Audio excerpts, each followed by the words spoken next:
W.F. House presents an unabridged recording of Robert Ludlum's The Blackbriar Genesis by Simon Gervais, narrated by William Demeritt. Genesis, the Greek rendering of the Hebrew Bereshit, the first word of the biblical book, traditionally translated as "in the beginning." Part 1. The Genesis. Chapter 1. Cairo, Egypt, 4 years ago.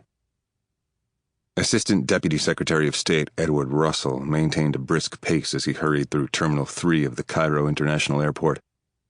He walked past the different stores, seeing flashes of books, overpriced food, and clothes. He wondered for a moment who in their right mind bought clothes at an airport.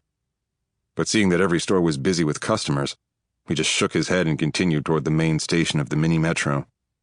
Quite familiar with the airport, Russell didn't need a map to find the station, which was located between the freshly renovated Terminal 2 and the slightly older but much bigger Terminal 3.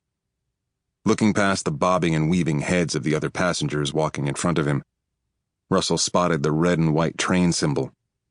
He turned left at the next junction, with the instructions he'd been forced to memorize before leaving Washington playing in his mind over and over. From Terminal 3, walk to the main mini-metro station.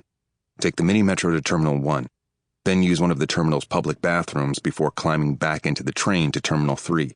From there, buy a local newspaper from the gift shop and go to the lobby of the Le Méridien Hotel by crossing the pedestrian bridge.